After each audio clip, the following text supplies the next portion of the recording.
Actes chapitre 20, pour que vous puissiez comprendre la responsabilité. Comment nous devons protéger les brebis. Combien nous devons protéger les aigles. Combien c'est important aussi aujourd'hui pour vous protéger.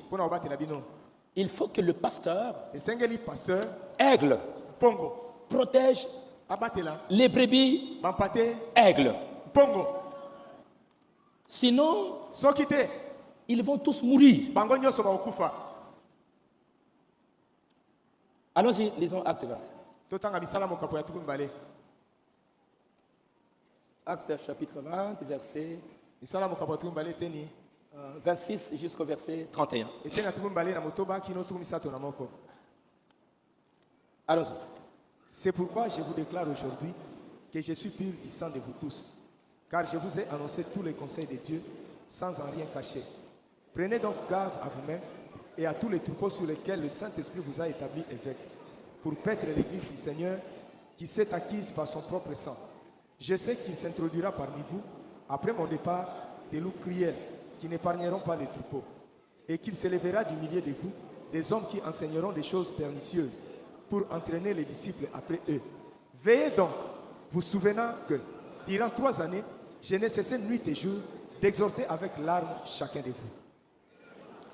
Ok, vous voyez là-bas Paul qui parle aux anciens, aux pasteurs,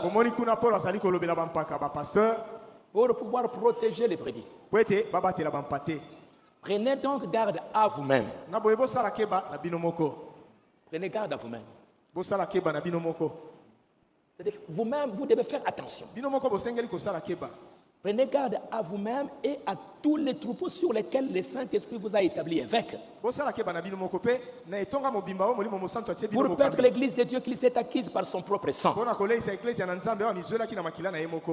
Faites attention à vous. Ne soyez pas orgueilleux pour penser que vous-même, vous pouvez aller n'importe où, faire n'importe quoi. Moi, j'ai un don éternel. Moi, je peux faire ce que je veux. Il n'y aura rien. Non, ça ne se fait pas. Tu dois d'abord veiller sur ta propre vie. Tu dois veiller sur ton enseignement. Tu dois veiller toi-même aussi à croître.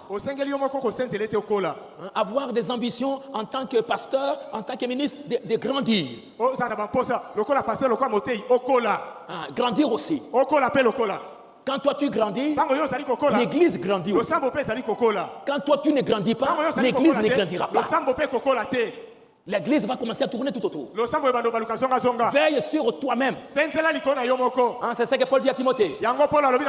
Veille, lis, médite, enseigne, prêche, afin que tes progrès soient évidents pour tous. Pour toi-même et pour tous.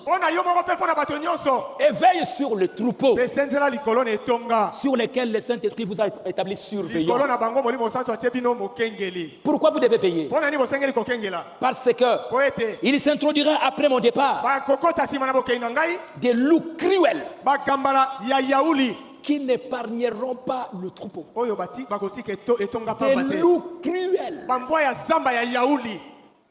Des loups méchants qui n'épargneront pas les troupeaux. Qu'il s'élèvera même du milieu de vous des hommes qui enseigneront des choses pernicieuses pour entraîner des disciples après eux. Dès que je ne serai pas là, il y aura des loups qui vont entrer, qui n'épargneront pas les troupeaux. Alors c'est pour cela que il faut prendre ces croyants, les amener dans le lieu céleste, les protéger. C'est pourquoi l'aigle va aller très loin. Il va les nourrir d'une bonne viande pour qu'ils puissent avoir un corps solide, qu'ils puissent être une église bien enseignée, une église mûre, une église assise, où les gens sont pleins d'amour, ils se respectent, une église mature et bien adoptée. Alors c'est pour cela que l'aigle doit amener son nid très loin. Et frère Branham dit, comment aujourd'hui, si les aigles sont très très bas, sont tout le temps en bas, vous allez voir ce qui arrive. Il y aura les loups qui vont venir, qui vont envahir les nids et qui vont faire des ravages, qui vont faire des choses incroyables. Et c'est ce qui arrive aujourd'hui dans les églises. Frère Branham dit, vous allez voir quelqu'un qui dira, pourquoi vous allez à l'église? Pourquoi vous voulez partir à l'église? Vous devez rester à la maison. Vous n'avez pas besoin d'aller à l'église. Vous devez rester ici. Alors que la reine de Séba, elle a été aussi transportée par l'aigle. Elle a été transportée par un aigle. Du pays où elle était jusqu'à en Israël. L'aigle l'a transportée. Alors lisons un peu ce qu'elle a remarqué. Et nous allons lire un peu puis nous allons terminer là. Dans 1 roi au chapitre 1 roi. Au chapitre 10. Alors lisons un peu là. Ce qu'elle a remarqué, ce que nous devons tirer comme leçon. Je vais vous donner les citations. Je vais prendre un petit repos. Je les dois. Et préparer. Allons-y. Dans 1 roi chapitre 10, verset 1. C'est trop bon, c'est trop bon. C'est trop bon. C'est trop bon.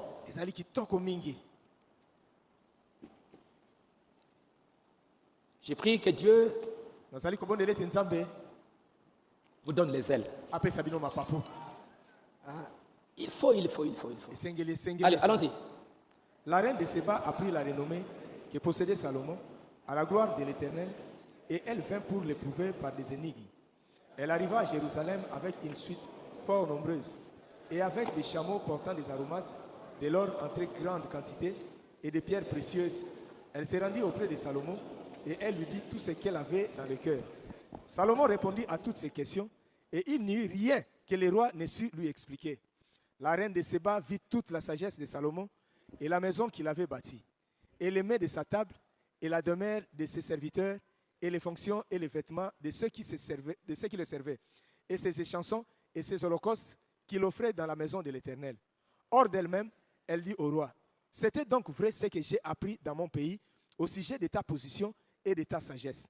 Je ne le croyais pas avant d'être venu et d'avoir vu de mes yeux. Et voici, on ne m'en a pas dit la moitié. Tu as plus de sagesse et de prospérité que la renommée ne me l'a fait connaître. Heureux tes gens, heureux tes serviteurs qui sont continuellement devant toi, qui entendent ta sagesse. Béni soit l'Éternel ton Dieu, qui t'a accordé la faveur de te placer sur le trône d'Israël. C'est parce que l'Éternel aime toujours Israël, qui t'a établi roi pour que tu fasses droit et justice. » Elle donna au roi 120 talents d'or, une très grande quantité d'aromates et de pierres précieuses. Il ne vint plus autant d'aromates que la reine de Séba en donnant au roi Salomon. Ok. Alors, regardez un peu. Cette femme a été transportée par un aigle. Une vision qu'il a pris de son pays jusqu'en Israël. Elle a entendu parler. L'aigle l'a mené jusque-là. Et dès qu'elle est arrivée, la reine de Séba vit toute la sagesse de Salomon, la maison qu'elle a bâtie, et ainsi de suite. Et la nuit, le souffle coupé. Elle était étonnée. Elle n'en revenait pas. Elle dit au roi, c'était donc vrai ce que j'ai appris dans mon pays au sujet de ta position et de ta sagesse. C'était vrai. Ce que j'ai entendu, le message que j'ai entendu, c'était vrai. Je ne le croyais pas avant d'être venu et d'avoir vu de mes yeux. Et voici, on ne m'a même pas dit la moitié. Tu as plus de sagesse et de prospérité que la renommée me l'a fait connaître. Elle avait entendu parler. Et maintenant, elle est venue pour voir d'elle-même, pour qu'elle soit convaincue de ce qu'elle avait entendu. Elle ne s'est pas arrêtée à ce que les gens ont parlé. Alors, elle dira, heureux tes gens, heureux tes serviteurs qui sont continuellement devant toi et qui entendent ta sagesse. Quand moi-même j'ai vu, quand moi-même j'ai entendu, je me suis dit, mais ceux qui t'écoutent chaque jour, mais ils sont bénis. Ceux qui écoutent une telle sagesse, mais ils sont bénis. Qu'ils soient heureux, ceux qui t'écoutent. Béni soit l'Éternel ton Dieu, qui t'a accordé la faveur de te placer sur le trône d'Israël. C'est parce que l'Éternel aime à toujours Israël qu'il t'a établi roi pour que tu fasses droit et justice. Un grand roi. Je veux la sagesse. Je veux ce que tu as fait.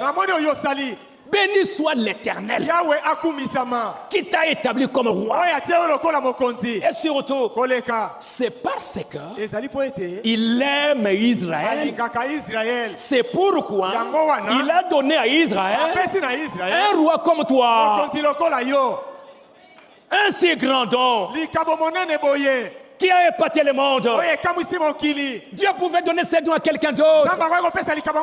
Mais pourquoi il a envoyé ici en Israël?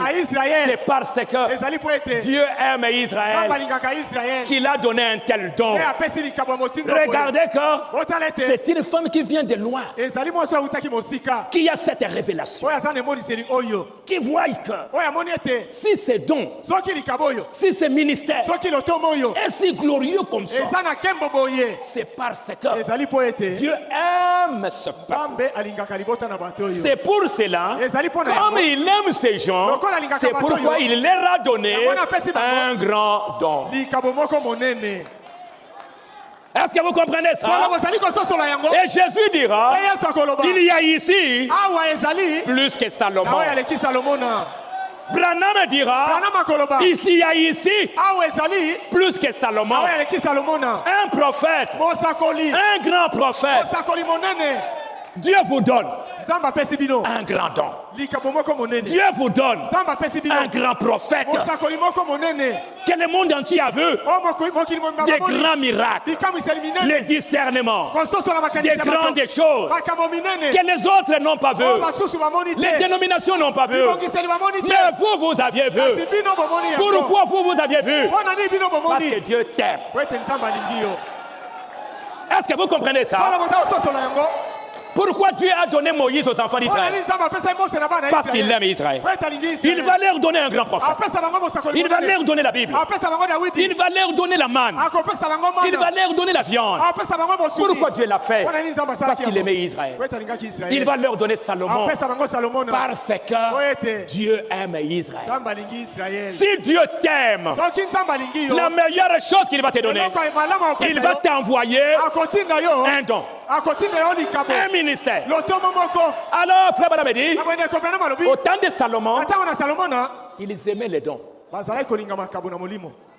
Ils aimaient le don.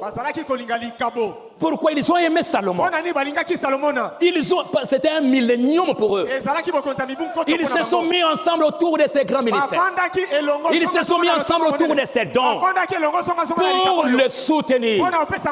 La reine de Séba dit, comme j'ai vu, je veux soutenir ça. Elle donna au roi 120 talents, une grande quantité d'aromates, toutes sortes de choses qu'elle donna au roi Salomon.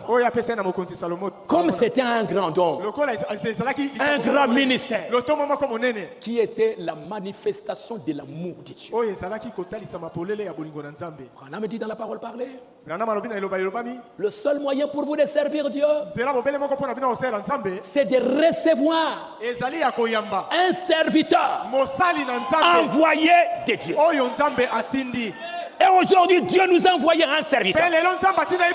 Dieu nous a envoyé un prophète. Si vous voulez servir Dieu aujourd'hui, regardez le message. Lisez le message. Sinon vous allez servir Dieu en dehors de sa volonté. Écoutez ce que dit le message. C'est le seul moyen pour vous de servir Dieu.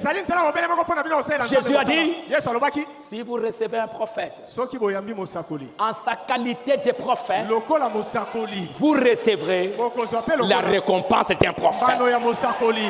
Si vous recevez un prophète, non pas comme un évangéliste, mais vous recevez un prophète comme étant un prophète, qu'est-ce que c'est qu'un prophète? C'est la bouche de Dieu. Qu'est-ce que c'est qu'un prophète? C'est Dieu dans un homme. Qu'est-ce que c'est qu'un prophète? C'est la bouche de Dieu qui parle. Est-ce que vous voulez le recevoir comme tel? Alors si vous voulez le recevoir comme tel, vous pouvez servir Dieu. Et qu'est-ce que la femme a fait? Oh, j'ai vu Dieu. J'ai vu un grand don. Dieu aime ses peuples. C'est pourquoi il leur a donné ses dons.